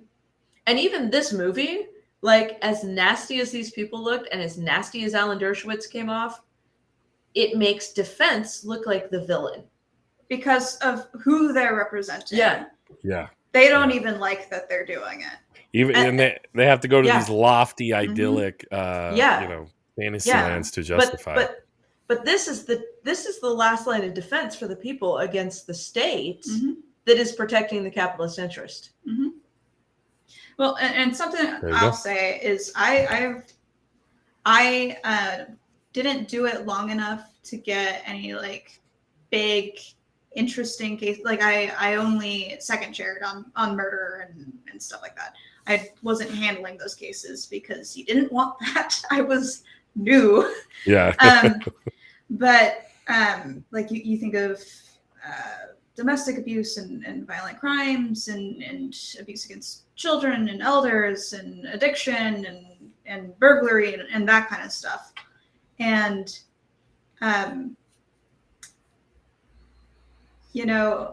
they're just average people. They're not evil. They did a thing they shouldn't have done, but they have the same concerns and problems as the rest of us. And oftentimes more problems. And just have some like judgment issues. Like they need to work on that skill. Or maybe needed some support, mental health. Or addiction. Addiction therapy. But even the people who were difficult to work with or who had bad attitudes or whatever, or did really messed up things, like, whoa. If you're in defense and to any kind of degree where you're not leaving immediately just because you disagree with it on a fundamental like value level, you do come to recognize humanity in people. Like the label criminal, you don't consider that to be human like you. It's like, no, 100%. Like the amount of people I represented that I could have been friends with because we cared about the same stuff, but we were just in very different positions. We see it all the time. Our society is so obsessed with law and order and criminal justice. There was just that like god awful like focus on the person who received the first pig heart transplant. Like every story led with the fact that but this guy stabbed someone like 30 years ago or something. Like we can't let somebody be part of a medical breakthrough. We have to bring up that, like, should he have got it because he had a violent crime in his past? The answer is ideally we would all die peacefully in our sleep of old age. And that we all never committed any kinds of petty. I know, that's the thing. That's the other thing, is that when you're poor, you're more likely to get prosecuted for things that the rest of us, maybe not Amanda, but the rest of us have may or may not allegedly done, right? Like, you don't know me. You don't know? I do know her, actually. Oh, so it couldn't be. I could have done it. Okay. What was it you did? I'm thinking knives. Oh, okay. Just saying. And allegedly. And by this, she likes the knife emoji. Oh, my favorite. Emoji. That could be a threat. I'm just saying. That was a wild night. Criminal threat is a felony. Okay. Just saying. Yeah. That's true. Okay. Emoji have emojis been argued in court as as a type of a threat? Fantastic. Or adding to context. Okay. Emojis are a mode of communication. Now, I have a real quick question. Do we think this movie would have been improved if we had removed the Glenn Close voiceover and instead did what's that guy, Alan Leach from Lifestyles of the Rich and Famous? He was a loving husband. She was a pill addicted. Because let's remind people, the opening shot is not just those beautiful houses, but then it zooms into her hospital room and then into her catheter bag as she's peeing. Oh my God, I forgot about that. Yeah, it was very much like she's just a body now. Not everything is Bengal Tiger tea parties in this. Yeah, like they very much coded her, especially with the blue filter, as being a ghost. Yeah, it was very like she's already passed on. She was like a specter hanging over the whole thing. But yeah, I 100% think this movie could have been improved by not trying to imply that she agreed with her own depiction of being unstable. Mm-hmm. And mean. Yeah.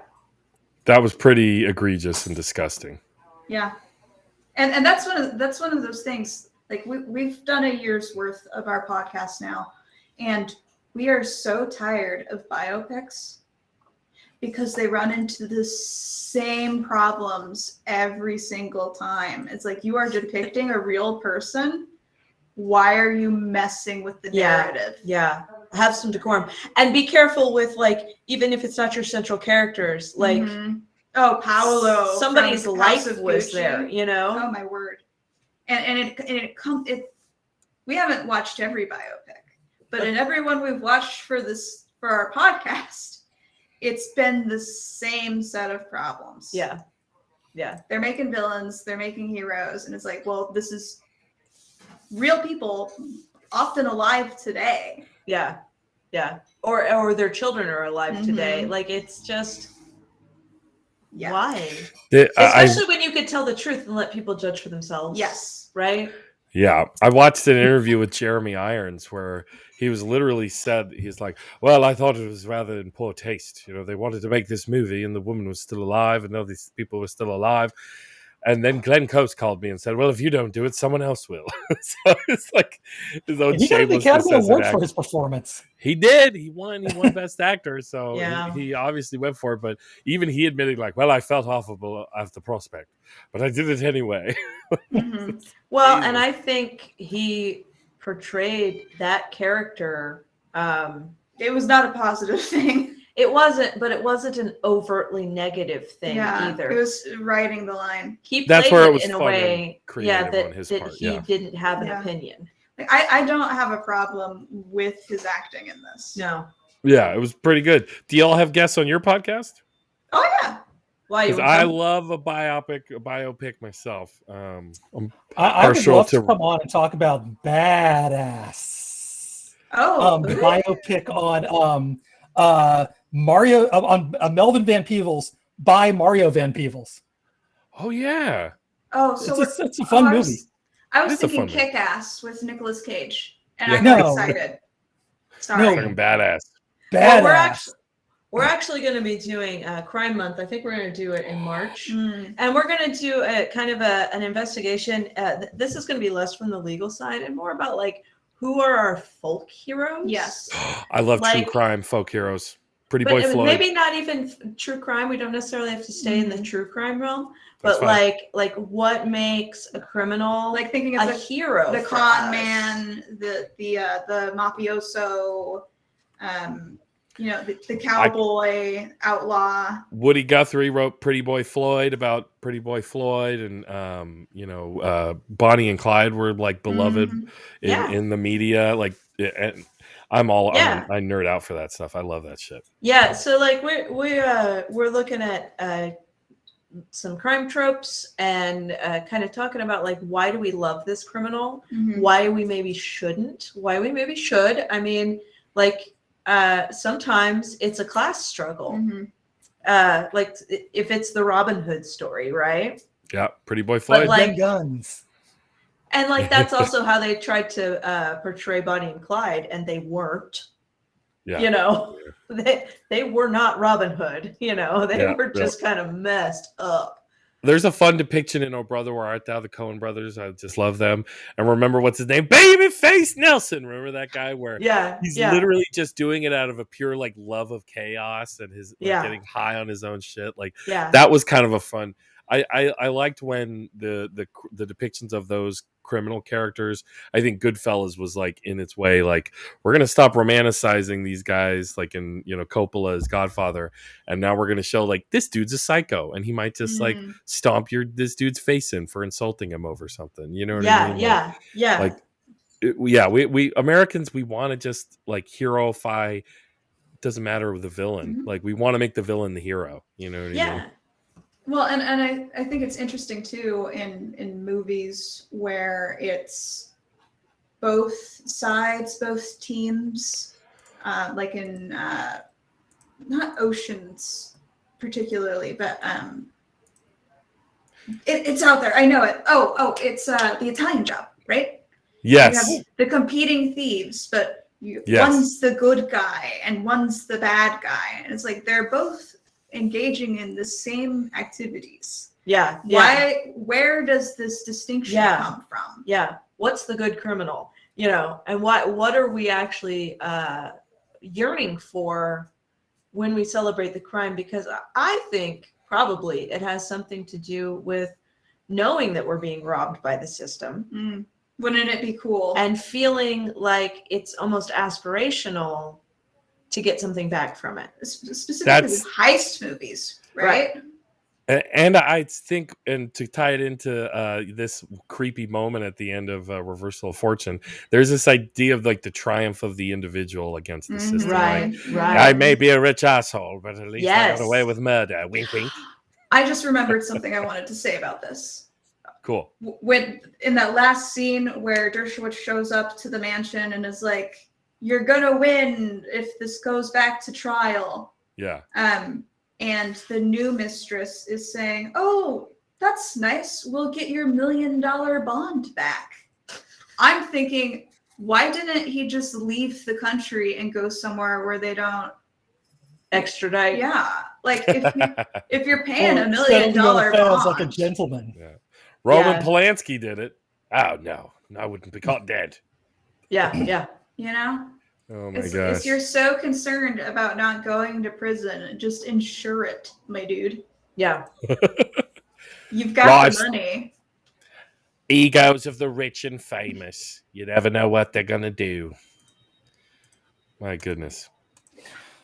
So, as for me right now, I'm the only one not frozen on the page. I don't know how it is for everybody else. But I can hear Amy and Amanda. It's been a lot of fun talking about this. Is there any last thoughts we'd like to impart with here as we talk about, as we end this broadcast about Reversal of Fortune? Why was it named that? Because that's what his book was called. Yeah, but why was it named that? Because I think he's trying to do the double play. So as a journalist and a writer, like, you know, we're all lazy. Like, you know, when people write, they're lazy. I'm just a sucker for alliteration, you know, or you know, like throwing a bunch of syllables, the same syllable in a row. But here he's trying to do the pun, right? Where the case has been reversed. And they have a fortune. And he has quite the fortune. But yeah, but like the fortune isn't like passing back and forth between anybody. Like, I don't think it works. But it's his fortune as a person to be not found guilty of a crime. Yeah. Yes. As a rich person with a fortune, he's fortunate to be able to buy a massive legal team. But like that 2 years from now, when you haven't seen this movie recently and you're thinking about the story and you're trying to remember the name, there's not going to be an obvious connection there. It was hard for me to remember. Yeah. Like, it was hard for me to remember too. Like, even after watching it and telling my husband what movie I just watched, I was like, I kept having to check. It was law. Yeah. Let's see. You know, so I agree. That's my. Oh, and you also didn't like the cover art. Oh, the poster was so poorly designed. Graphic design is my passion. Let's go to that. But the go to that really quick. Amazon, all of the posters, like not just. That's there's the one. A lot That's of them. the one. Oh, that one's really bad. Isn't it though? She's on there twice, and it's like the underwear shot. Yeah, and that's how they found her. And it's like one of them did it, and one of them is her. But also like if you think about like concepts of design, like the weird page rip, like your eyes are drawn to nothing because there's a fissure between them. Her death. Even she doesn't know how to feel about it. And it's her death. It's like, no, she's in a coma, but it's like she's a ghost. Dead person goes blue. No saturate. Like the whole thing is so poorly designed. Oh, this is a good one. Oh, There's the an wine. oil slick. Oh, is like- it blood or wine or what? There wasn't any blood in the No! game. They got silver on the cover of that one at least. I think it's a non-violent- broken wine glass. El Misterio von Bulo. And that's not even the bathroom. Like, Yeah. I love how he's so casual in the background. They're like, oh, I say. it's And that looks like the cover of like one of the like the Ring movies. Yeah. From the, like, She also late looks 90s. like she's like they threw this dress on a mannequin with a wig on it. Like it's just too like her arms aren't. I don't know. It's a drawing or something. It's just weird. Reverso da La fortuna. fortuna, sí. Verdad. Gosh, man. Yeah. So now in that one, they're both on the poster twice. Sweet. Yeah, that's true. This is their light selves and their shadow selves. Yeah. They're each of sides of them are being In life depicted. and in Oh death. man. Thank you for bringing up the posters because those are a lot of fun to look at because man, they get weird. Some weird wild Yeah, stuff. they're terrible. For how much money I imagine went into this production, shoddy work. I honestly, when I look at production, I see like the biggest thing they had to do was like get the rich people locations, and that's not that hard. And the you just tiger. set up But and the a tiger. rugs! The rugs! They just couldn't get that in the budget. There Nope, was out of the no room budget. in the budget. The for tiger rugs. budget ate it up. Like talking Oh my about gosh. location, I mean the most basic of things. Oh my gosh! Look at Glenn Close's face in that one when she's in the wine glass. Not good, people. She looks Not like good. that little girl In with the, the, in like, the car seat. in the car seat, like Yes. The meme. my the God. meme girl in the car Yes. seat. Like what? Yeah. I can't even believe they put me as a character. It's the narrator. Yeah, like- Jeez. It's the angle, it's the open mouth slightly. With the teeth showing just Yeah. a little bit. Yeah. Yeah. Both of the designs are not good. The wine glass design, not good. and she was The- drinking scotch, you idiots. Yeah, jackasses. Can you? I believe had a it? hard time coming up with something for this that was interesting. I mean, you know, I Oh, love you're that you drawing? got the phone. Oh yeah, Yes. the phone's in there. I love that you got the phone. yeah, no, that was like a Yes, personal. you did. Oh my gosh. So if I toggle between these, people can see Andy's art really quick. And yeah, you got that clunky cordless phone. Good job, Andy. That was It was pretty a sweet. major man. character. Yeah, Yes, yeah. It's They very killed him important to off me early. that the phone was in there. They killed him off early. That poor character. Yeah. Yeah. So Stars I of don't the know. film. I don't know if you all still look frozen, but let's just give our last thoughts on this and call it a night. I know it's late where y'all are. It's later than where I'm at. So my thoughts are, man, this was kind of like a peer into the lifestyles of the rich and famous. Only like what one of the rich people like wants you to get the best idea of him. Like he really is Mhm. setting himself up for this weird future life that he's going to have. And listen, I'm just a principled lawyer. And that's what you can count on me to be. You know, it's a very weird. It's I'm a weird salt of- artifact. I'm a salt of the earth Harvard professor. It's a very strange artifact, and that's kind of how I see it. And I feel like we're a little bit like archaeologists, just kind of like uncovering this. Oh Like, yeah. this Yeah. is how they lived. Yeah. Well, and I'm just glad that we got to do the law movie with y'all because I love law movies. They're never good. Not even My Cousin Vinny. Oh, okay. So, but also my favorite movie genre is Italian Americans behaving poorly. Yeah. My Cousin Vinny just hits the sweet spot. Yeah. There's a lot of great moments. What are you, some kind of fucking world traveler? That's my The favorite moment. Utes. The Utes. The Utes. Well, what was the name of What's that? the The actor who plays the judge. He's so good in that. Herman What is he, Munster. No, Yeah, it was. Yeah, wasn't he? it was Herman Munster. I'm blanking on the actor's name off the top of my head. Yeah. Yeah. Very ashamed I of you, love Andy. Marissa Tomei. Yeah, who was also in Who does? Pet Cemetery. Yep. Yeah. Who doesn't love Marissa Tomei? From George Costanza to, What- Favreau, John Favreau. Yeah. Yeah. So my last take on the movie is that this is actually a really interesting story. This legal case is very Mhm, interesting. Not a good depiction. I've heard it done better in podcasts. Because Wow. are they trying to report you facts? Yeah, and you can really get a little bit more into the meat of it. It's a really interesting case. Like, it is worth going to learn a little bit about this case because it is a trip, right? But like this movie didn't do it, right? Not like, so much. Get the story from someplace else, and not the book either. Not in Dershowitz's book. No, Alan, damn it. You mean lawyers? Lawyers are going to be dishonest about how they depict things? Well, okay. I'll say this as a lawyer. I hate licensed professionals. What do you mean? It's not all that hard of a club to join. And a lot of people, like you think of doctors, you think of dentists, you think of lawyers. The veneer a license can give someone so they feel comfortable behaving poorly. Yep. You know what I mean? Yep. Like the superiority. Yeah. I'm a licensed professional, and like in general, I don't think it counts for much. Yeah, that Oath Keeper dude who they're charging with sedition is Harvard Law, right? Or was it Yale Law? I can't remember. I hadn't heard. A fancy piece of paper is just that. It's a fancy piece of paper. Oh, yeah, and freaking idiots still make it through law school. And the bar. Yeah. I mean, we both got licensed. Rudy, well, I'll do yourselves a little pay the respect, but Rudy Giuliani still practices law to some degree, right? Yeah. Well, he was disbarred. He was, wasn't he? Yeah, he was. Was that in one state, or how does that work? Well, it depends. You can only be disbarred in a place you've been barred. So if he was only licensed in one state, and if you've been disbarred in one state, it's a pretty strong indication that another state's not going to give you. That's common. A bar. All right. Well, he until very recently was practicing law.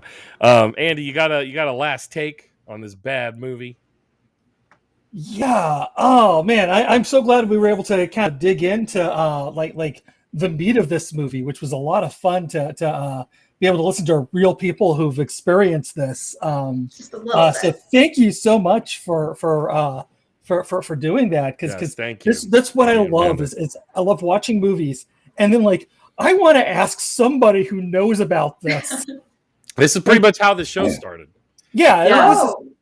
Yeah, pretty much what the show is just me, bringing on people, making them watch a movie, and then having them talk about like what was actually done in the movie and how right it is. So it's great that you all really brought it. I had fun listening to all the stories. I did actually have one final question, and I don't know if this is an easy question to answer. But we'll we pretend talk it a is. lot about public defenders and about how like they really should be. I know Brianna Gray Joy. Did I get her name right? Brianna Joy Gray. Joy Gray. Okay. Yeah, she's enemy of Ben Burgess. So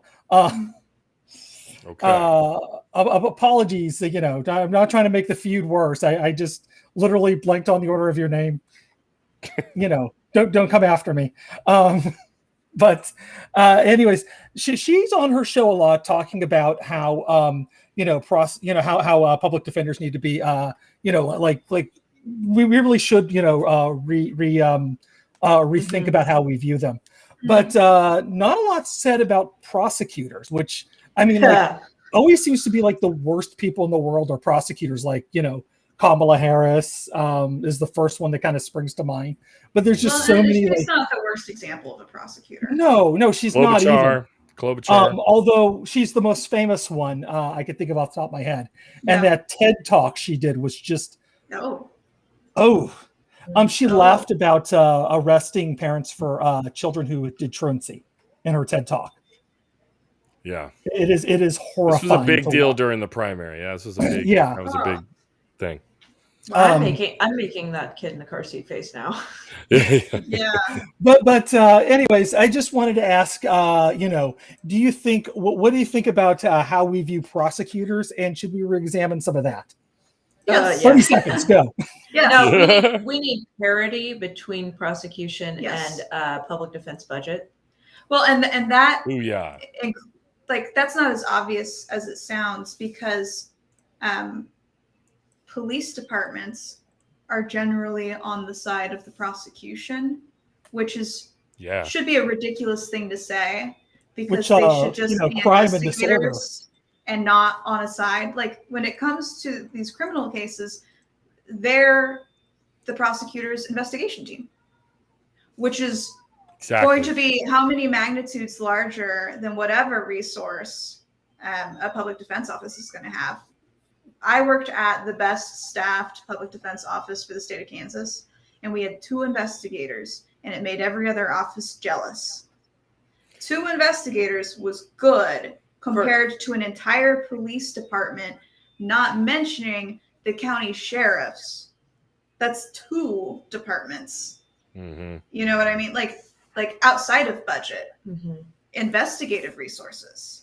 Well, at there's any no time, parity there. Yeah. And anytime the police department shoots somebody, unarmed person dead, it's that other local agency, the sheriff's office, that's going to investigate that and provide evidence. Or depending, you know, or the FBI, DA's office. depends.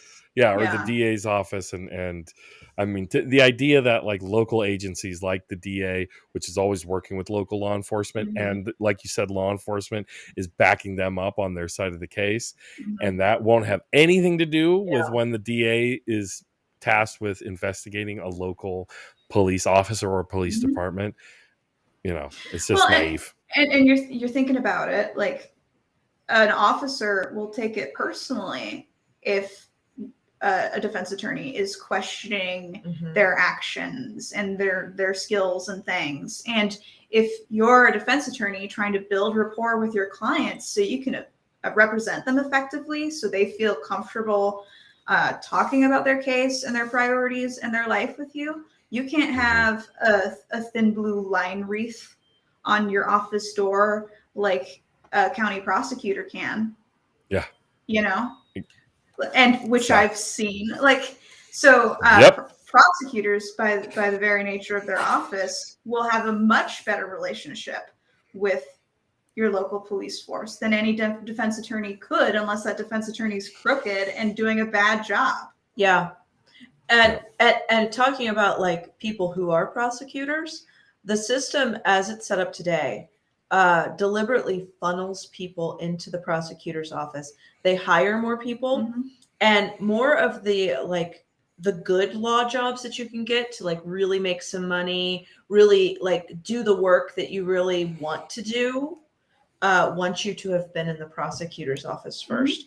And they do differentiate between the prosecution and the defense. They don't want to be associated with the defense side of it. It's seen as more legitimate work. Yeah. So of course.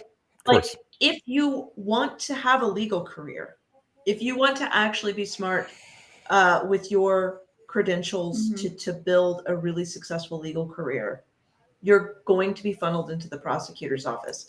If you want to be a judge, it looks better to have been a prosecutor longer than a defense attorney, because you're going to be viewed as being less biased. If you want to run for office, oh god, you can't go through the public defense office. But being a prosecutor really helps. Like most of the jobs that a legal education really like marquee sign can set you up for is going to funnel through the prosecutor's office. So they're attracting a more competitive talent pool. Not even and they pay more. They pay more. It's going to be better supported. You're going to have more office staff, making your job easier. You know, public defense best staffed office in the state of Kansas. We didn't have paralegals. Each attorney was doing all their own filing and all their own research and all their own writing, you know, and prosecutors didn't have to do that much of that kind of work.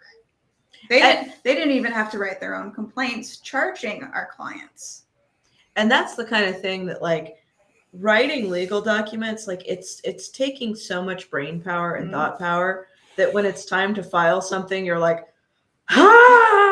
and then and then you're just not thinking great. Like those little things, like you almost like by making you do your own filing, you are diminishing the level of brain power you have to the task of defending somebody, because it takes the whole brain to do it. Although I will say, I've read, actual motions and such from prosecutors' offices that were practically incoherent. Well, the idea that politics isn't intertwined in all this, like we have this batshit crazy DA in San Luis Obispo County, and like Allegedly. allegedly, Jesus. I mean, I've done enough on my YouTube channel about him. He's probably heard of me, but like, he was, in California allowing dudes with like AR-15s on the top of businesses during Black Lives Matter protests, right? And then, on the flip side of that, some Black Lives Matter protesters block traffic, and now that's a Fifth Amendment violation. They're violating their freedom of movement. So now we're going to throw felonies at these kids. Well, and that's one of the other things about, when you're job searching, when you're out of law school, you have bills, you have student loans. You'd really like the experience for the career path you're choosing, like trial work. Joining a big old law firm, you're not going to get the hands-on in-court experience that you're going to get from going the public sector, right? Like I got to second chair a murder trial, which someone in a private firm with 200 other associate attorneys would have never been able to do, because I was in public defense. Yeah. And what was I going to say? It was going to be really cool, really important. Something about discretion. Okay, so on top of better support in your job and better paycheck and better reputation and career prospects, prosecutors have discretion in which cases they prosecute and what the charges are. And public defense, you are assigned to a case. You do not get to pick your clients. That's why you're defending murderers and molesters and everybody else. Yeah. And people can make you the unpopular villain, because it's literally your job is to take those cases. Yeah. But prosecutors get to decide their caseload. Exactly. Yeah. And what kind? Just want to say too, like, the defense is constitutionally required, and I don't think we've addressed that at all. Well, it was a real big issue when the pandemic started, because I'm sure other states did this, but the state of Kansas suspended statute of limitations. Not statute of limitations. Speedy trial. State of Kansas Supreme Court suspended speedy trial when the pandemic started and things started shutting down. So you had people who were in jail waiting for trial or waiting for appeal in prison and all kinds of things, that their speedy trial time frame was suspended indefinitely. Wow. Yeah. And okay, Andy, you don't have a constitutional protection to have a lawyer. It's not like they're required to get you a lawyer. They're not. You have the right to demand a lawyer. And if you don't meet certain income requirements, you have to bring that lawyer in on yourself. And there's no, people don't have insurance for that. And the bar to be poor enough to get a public defender, a lot of people don't qualify for that. Yeah. I didn't know that.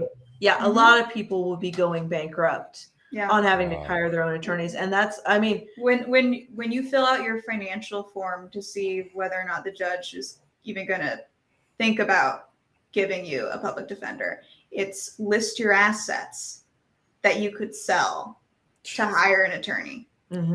Jesus. Yeah. So and some countries do require a defense attorney to be assigned with a prosecutor on every case automatically, regardless of income level. I assume you can probably hire your own counsel if you want to and you have the money. Yeah. But that is not what we have. We have rights. and rights don't mean crap. No, they don't. Like your rights are whatever Yeah. the Supreme Court thinks it is today. Yeah, That's a chilling prospect. Yeah. What we need is the government to have obligations, right? Yeah. Like, I don't think I would be able to hire an attorney. Yeah, I don't think I would be able to hire. But an I attorney also wouldn't either. qualify for a public defender. Right. You, all of us on this thing, just looking at the fact that you have adequate housing, it seems, and can stream. Yeah. Yeah. You have an interconnection, a roof over your head. Yeah. Sorry. Yeah, you're probably not qualified to receive a public defender. And that to me is it's a really low bar you got to pass under. And see, that's the thing, they pay a prosecutor on every case. Yep. They sure do. they could be paying a public defender on every case. But they don't. But they don't. You don't have, like, when they say you have a right to an attorney, that means that you are allowed to bring one in and they can't stop you. Yeah. That doesn't mean that you are guaranteed one in any stretch of the imagination. Let alone a legal team of Harvard Right. law students. Right. Oh yeah. Oh Yes. yeah. Right. I just want the Indian dude to defend me. Yeah. Jeez. Well, thank you, everybody. On for that coming note. on. Yeah, on that note, So we're fucked. positive. Yeah, if you're poor, you're Positive. fucked. You got to be really poor. Just make sure you're really poor before you get in legal Yeah. trouble. Like But, cartoonishly poor is the man. level in Kansas. It really is. Yeah. And it's really sad. Yeah. I'm sorry to end on this. Yeah. Thanks, Andy. Thanks, Andy. You I tried to brought wrap it this up. movie. But we will get on any soapbox offered, and this is a big soapbox. Yeah, this is actually one of the things that, you know, we talk a lot about what the media is portraying and all of that stuff. We like doing that, but actual justice, we don't have it. No, we could. We know how to get it. We just don't have the will to make it happen. And it's something even on the left, I think they miss a lot because you want to talk about, well, prosecutors like Kamala, I can't even say her name. Kamala. You know, right. I wouldn't actually have a problem with prosecution existing, right? If they were met by an equally funded defense team and it wasn't disproportionately aimed at poor people. There you go. There you go. You know. But you wait. That's not overthrowing capitalism, though. Sounds like you're a fucking sellout. I know. Like, I'm a You want to tweak the system, you shit lib? I did sell out. I'm no longer doing public defense. Yeah. Because it was hard. It was hard and it did not Well, pay. If you ask Klaus von Bülow, you'd ask him, hey, Klaus von Bülow, is it possible to, with a ton of money, get away with murder? And he'd say, you have no idea. Yes. Well, thanks again, ladies. Amy Bell and Amanda Feriante, hosts of These Are Bad Movies. Go check that out, folks. Go give it a sub, give it a follow. If you're watching now live, all one of you, or if you're tuning in later, we appreciate you coming on and talking about this very odd, strange, but nevertheless legally themed movie. Yes. Thank you for having us. having That was us. a lot of fun. Good You bet. Good Had a great movie. time. Had a great time. Yeah. Andy, you got anything else to add? You want to take No, another I'm 20-minute afraid question? that we're going to go into another 20-minute spiral of depression. You picked Alan Dershowitz. And there's The our late band Glenn. name. So, spiral of depression. 20-minute spiral of depression. It's okay. I will choose a When movie we were about young journalism. I'll choose a movie about journalism next, and I'll bring on some journalists, and it'll be even more depressing than this, I assume. We have the highest rates of substance abuse and suicide and mental health issues for a profession. Lawyers? Yeah. All right, you got us beat. But journalists love to drink. I'm like the only journalist who doesn't drink. God. But They get you drunk in school, in law school. Oh. Yeah. Our orientation, they had this was a pub crawl. Oh my god! After I want to go to law after school having now. a Respect. serious presentation on alcoholism rates, and then an announcement: there will be a keg. Yeah. Oh Yeah. my god! Yeah. Oh my god! That's crazy. That's Like, amazing. the school like technically doesn't have the budget for it, but all the professors will just like shell up. Yeah. Oh my god! Oh my god! So here's something to remember Tell you, about. weed out the week. Yeah. Here's something to remember about the professors at law school. They're also lawyers. Yeah. So like lower your expectations. Well, there you go. There you go. Andy, do we have any episodes we want to tease? Yeah, I know. There's always the Wolf Warrior 2 on the horizon. I don't know when that's coming, but We don't know. We don't really have one set down yet, do we?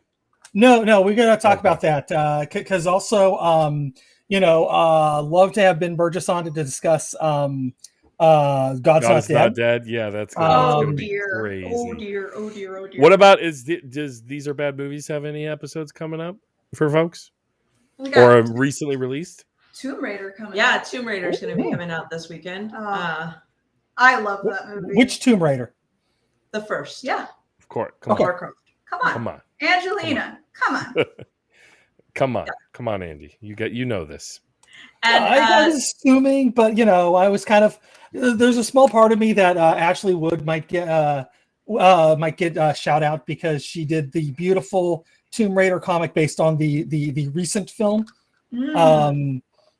So and she's an amazing talent. I always love seeing her artwork. So but it's okay. It's okay. It's Angelina Jolie didn't have a good comic book adaptation. Well, All right. Well, it's a bad movie. yeah. but The music video is terrible. Yeah. All right. Well, thanks again to Amy and Amanda for being with us.